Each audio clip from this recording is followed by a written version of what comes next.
Hello everyone, welcome back to my YouTube channel. This is Tinu Dubey and today I am going to teach you a topic of BSc second year, that is beta and gamma function, जिसे हम beta और gamma फलन भी कहते हैं. So let's start with the basic definition. Beta function. So the beta function is denoted by b of mn and is defined by integral b of mn is equals to integration with limit 0 to 1 x to the power of m by n into 1 minus x to the power of n minus 1 dx. So this is the beta function. क्या होता है beta फलन? Beta फलन जिसे हम किस तरीके से लिखते हैं? b of mn, b in bracket m comma n, इस तरीके से उसको दर्शाते हैं. इसकी वैल्यू होती है integration of x to the power of m minus 1 into 1 minus x to the power of n minus 1 with respect to dx and limits of integration are 0 and 1. यहाँ पर क्या होता है देखो, where m and n are positive numbers, integrals or fractional. This integral is also called first Eulerian integral. b of mn, that is beta of mn, is read as beta mn. Okay तो ये हो गया basic formula बोलो या definition बोलो, ये आपका formula हो गया B of m n, that is beta M n, जिसको हम बीटा एम एन भी बोलते हैं, बीटा फंक्शन भी बोलते हैं, और इसी को हम यूलरियन इंटीग्रल भी कहते हैं. Now there are some symmetrical properties of beta function. Beta function को और किस तरीके से हम डिफाइन कर सकते हैं वो भी हम आगे पढ़ेंगे, लेकिन पहले हम पढ़ लेते हैं कि symmetrical property of beta function क्या होता है. बीटा फंक्शन सिमेट्रिक होता है, वही चीज़ हम इस थ्योरम में देखेंगे. तो here is one theorem, beta function is symmetric in M and N, that is beta M N is equals to beta N M. This is symmetricity, you know a into B is equals to B into A. ये क्या होता है? आपका symmetricity होता है. तो यहाँ पे हमको शो करना है कि बीटा फंक्शन सिमेट्रिक होता है, that means beta M N की वैल्यू बीटा एन एम के बराबर होता है. तो देखो हम कैसे उसको प्रूफ कर सकते हैं. First of all we take the value from this, that is basic formula of beta function. So beta mn is equals to integration from 0 to 1 x to the power of m minus 1 1 to 1 minus x to the power of n minus 1 dx. Now in this part I am using a properties of definite integral. Okay अगर आप लोगों ने definite integral पढ़ा हुआ है BSc first year में, आप लोगों ने ऑब्वियसली पढ़ा होगा डेफिनेट इंटीग्रल, एक आपका पूरा चैप्टर है एंड उसमें आपने 6 प्रॉपर्टीज़ ऑफ डेफिनेट इंटीग्रल पढ़ी है. तो उस 6 प्रॉपर्टी में से एक property that is property number 6 होता है ये आपका, कि अगर आपका फंक्शन इस प्रकार से है integration 0 to a f of x d x, तो इसकी वैल्यू होती है 0 to a f of a minus x d x. हम इस फलन को इस तरीके से दर्शा सकते हैं by properties of definite integral. So here we are using this property. So in our function in place of x I can write 1 minus x. Similarly here also in place of x I can write 1 minus x. Okay, when you open this bracket you will get 1 minus 1 plus x whole raised to the power of n minus 1 and 1 minus 1 will become 0. So in this part क्या बचेगा? only x to the power of n minus 1 and this part is as it is. So we get integration from 0 to 1 x to the power of n minus 1 into 1 minus x to the power of m minus 1 dx. And what is this? This is again beta function of nm. Okay तो देखिए हमने इस order में लिया था और हमने क्या पाया कि it is equal to its reverse order. That's why beta mn is equals to beta nm. So beta function is symmetric in m and n. Okay. Now here are some other forms of beta functions. So there are basic 3 forms of beta functions, 1 2 and 3. What are these? These are the another form of beta function. That means beta function की ये values भी हम ले सकते हैं. It is just like formulas. Okay, हमने अभी पढ़ा बीटा फंक्शन को हम कैसे रिप्रेजेंट करते हैं. बीटा एम एन की वैल्यू होती है integral 0 to 1 x to the power of m minus 1 1 minus x to the power of n minus 1 dx. Now उसी तरीके से बीटा फंक्शन की ये सारी वैल्यूज़ भी आप कंसिडर कर सकते हैं. First one is beta M N की value integration from 0 to infinity x raise to the power of m minus 1 upon 1 plus x whole raise to the power of m plus n dx. Second one is 0 to infinity integral x to the power of n minus 1 upon 1 plus x dx. 1 plus x whole raised to the power of m plus n dx. Okay, so what is difference in this two? Only interchange of m and n.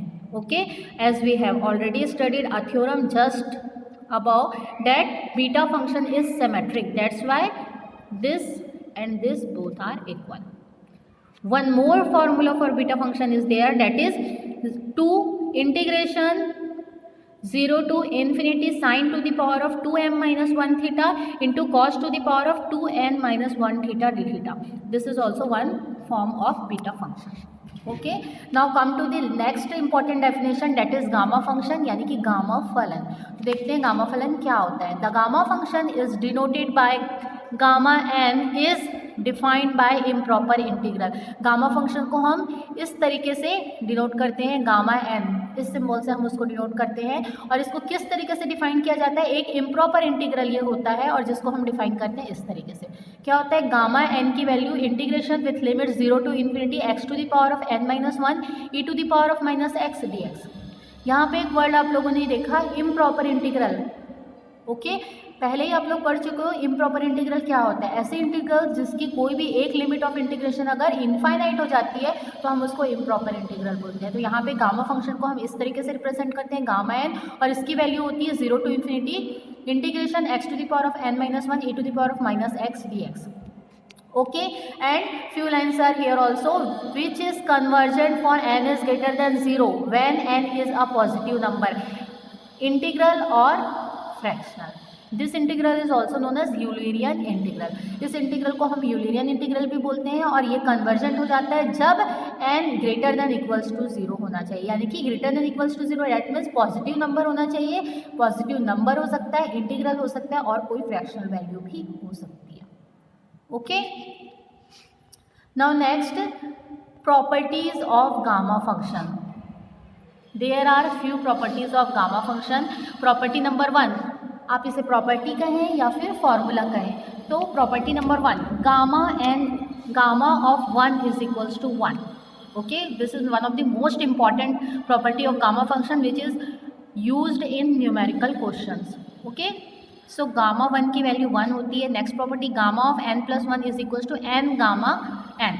Gamma n plus 1 को हम कैसे लिखते हैं, n gamma n. This all properties we use when we solve numerical questions. Okay, when n is positive. Third property is gamma of n plus 1 is equals to n factorial for n 1 2 3 up to so on. Okay, gamma of n plus 1 की value होती है n factorial. और factorial कैसे expand होता है आपको पता है, n into n minus 1 into n minus 2 up to so on. और इसमें n की वैल्यू आपकी कोई भी नेचुरल नंबर्स हो सकती है. Clear. Now next, transformation of gamma function. Gamma function को कैसे ट्रांसफॉर्म किया जा सकता है.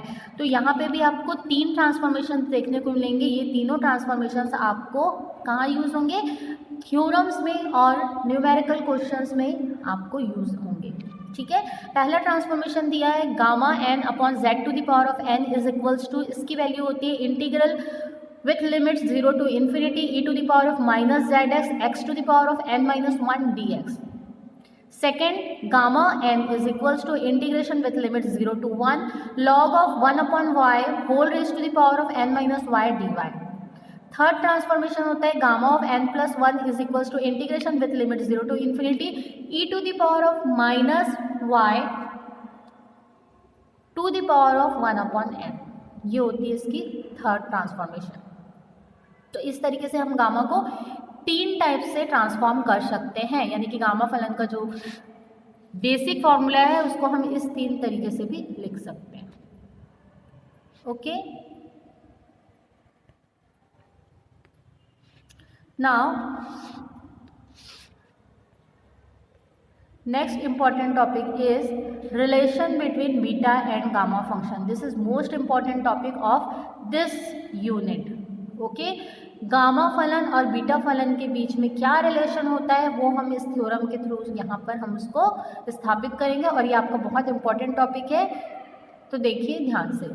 थ्योरम है आपका, prove that beta mn is equals to gamma m into gamma n upon gamma of m plus n. So basically this is the relation between beta and gamma function, and we have to derive this relation. So let's start. First line, we know that this. How do we know that? From transformation of gamma function. अभी हमने gamma function के transformation के 3 types पढ़े, जो first type है उसी को हम यहाँ पर लेकर अपना थ्योरम स्टार्ट करेंगे। तो गामा एन की वैल्यू होती है integration with limit 0 to infinity e to the power of minus z x to the power of n minus 1 z to the power of n d x. कहाँ से लिए हमने? From the transformation of gamma function first. Okay, in next step what I have done, multiply e to the power of minus z and z to the power of m minus 1 on both the sides. LHS और RHS दोनों में हमने e to the power of minus z और z to the power of m minus 1 का multiplication कर दिया। Left hand side gamma n as it is है, जो हमने मल्टीप्लाई किया वो टर्म एक्स्ट्रा आ गया, is equals to right side आप देखेंगे सारी वैल्यूज एज इट इज़ है, एक्स्ट्रा क्या हो गया e to the power of minus z और z to the power of m minus 1, ये हमने एक्स्ट्रा यहाँ पे मल्टीप्लाई कर दिया। ओके, अब इसके बाद देखो नेक्स्ट स्टेप में left side value as it is है, राइट साइड हमने थोड़ा सा सिंप्लीफाई किया है। हमारे पास बेस सेम है, एक की पावर है माइनस जेड एक्स, एक की पावर है माइनस जेड, तो माइनस जेड कॉमन लेके आप उसको लिख सकते हैं e to the power of minus Z in bracket 1 plus X. Okay, similarly यहाँ पे जेड बेस सेम है, एक की पावर एन है, एक की पावर है एम माइनस 1, तो हम बेस को एक साथ लिख सकते हैं। कैसे लिख सकते हैं? z to the power of m plus n minus 1 and last one x to the power of n minus 1 is as it is. Now we have to integrate both sides with respect to z between the limit 0 to infinity. Okay, हमको LHS और RHS दोनों side में integration करना है, with respect to z होगा integration, और limits आपको लेनी है 0 टू इन्फिनिटी। तो राइट साइड तो ऑलरेडी एक इंटीग्रेशन दिख रहा है, अब लेफ्ट साइड में हमको इंटीग्रेशन अप्लाई कर देना है। Okay, so come to the next page. In left side, gamma n is a constant because we are integrating with respect to z. So gamma n integral के बाहर आ जाएगा, integration किसका हो जाएगा? बाकी बची वैल्यूज का। तो इंटीग्रेशन लिमिट्स हम क्या ले रहे हैं? 0 टू इन्फिनिटी। तो integration 0 to infinity e to the power of minus z z to the power of m minus 1 d z. Okay, in right side what value will come? Integration 0 to infinity x to the power of n minus 1 with respect to dx, यानी कि ये जो previous value थी ये आपकी as it is है bracket के बाहर। अंदर आपको क्या हो जाएगा? जो अंदर की पूरी z वाले जितने टर्म्स हैं इतना टर्म्स, इसको हमको इंटीग्रेशन करना है विथ रिस्पेक्ट टू z, और लिमिट रहेगी 0 to infinity. Okay, now here we are doing some substitution. Let us put z into x plus 1 is equals to y. हम यहाँ पे क्या कर रहे हैं? कुछ सब्सटीट्यूशन कर रहे हैं। इसी से implies that क्या लिख सकते हैं? जैसे कि इसी को z is equals to y upon 1 plus x. Similarly on differentiation we get dz into 1 plus x is equals to dy, or dz is equals to dy upon 1 plus x. Okay, so we get on putting these substitutions we get this one. How? Left side is as it is, on right side I am doing this substitution. In place of dz I am writing dy upon 1 plus x, and similarly in place of z I am writing y upon 1 plus x. Okay, so e to the power of minus z in bracket 1 plus x, इसकी value क्या हो जाएगी? किसकी value मुझे put करनी है? z into 1 plus x. तो यहाँ से आप देख सकते हो z इंटू 1 प्लस एक्स की वैल्यू क्या हो जाएगी? y हो जाएगी। तो e की पावर में आ गया आपका माइनस y। क्लियर है? नेक्स्ट है आपका z की पावर में है m प्लस n माइनस 1। तो z की जगह मुझे क्या लिखना है? y upon 1 plus x. तो y की पावर में m प्लस n माइनस 1, और 1 प्लस एक्स डिनोमिनेटर में मैंने लिखा है, इसलिए पावर में आएगा सिर्फ m प्लस n, माइनस 1 को मैंने यहाँ पे हटा दिया क्योंकि मैं डिनोमिनेटर में उस वैल्यू को पुट कर दूँ। ओके, नेक्स्ट आपकी वैल्यू है dz। तो dz की जगह मुझे लिखना है dy upon 1 plus X. Okay, तो आप पुट करोगे dy upon 1 plus x. 1 plus x जब इसके साथ मल्टीप्लाई होगा तो पावर में क्या हो जाएगा? m plus n। ओके, तो यहाँ पे हमने सारा सब्स्टिट्यूशन कर दिया है। फिर से एक बार थोड़ा सा ध्यान देंगे, z की जगह मैं वैल्यू रख रही हूँ y अपॉन 1 प्लस एक्स। जैसे ही मैं z की जगह y अपॉन 1 प्लस एक्स रखूंगी, दोनों की पावर में वैल्यू क्या आएगी, m प्लस n माइनस 1। और dz की जगह मुझे रखना है dy अपॉन 1 प्लस एक्स। तो dy अपॉन 1 प्लस एक्स रखूंगी तो 1 plus x to the power of m plus n minus 1 into 1 plus x to the power of 1। तो क्या मिलेगा, x plus 1 whole to the power of m plus n। That's why यहाँ से minus 1 हट गया है। अब जितने x वाले टर्म्स हैं उसका difference integration with respect to dx होगा, तो वो आपके ब्रैकेट के बाहर हो गया, और dy वाले सारे टर्म्स को हमने एक साथ इंक्लूड कर लिया। Okay, now if you observe you can see that the part inside bracket is again a what is this, formula of gamma function. Okay, अगर इसको आप ऑब्जर्व करेंगे तो देखिएगा ये किसका फॉर्मूला बन रहा है, गामा फंक्शन का। तो हम इसकी जगह लिख सकते हैं gamma m plus m। Clear. Similarly अगर आप इस पार्ट को ऑब्जर्व करेंगे तो ये किसका फॉर्मूला बन रहा है, जो हमने बीटा फंक्शन के 3 टाइप्स पढ़े थे उसमें से एक ट्रांसफॉर्मेशन जो हमने पढ़ा था वो ये था। तो इसकी जगह मैं लिख सकती हूँ बीटा mn। लेफ्ट साइड में भी अगर आप देखें तो गामा n आपका एज इट इज़ है, और ये पूरा ब्रैकेट इतने टर्म्स जितना मैंने सर्कल किया है ये पूरा टर्म्स आपका गामा फंक्शन की वैल्यू हो रही है। ठीक है, वैल्यू किसकी हो रही है, पावर में m है तो ये हो जाएगा गामा m।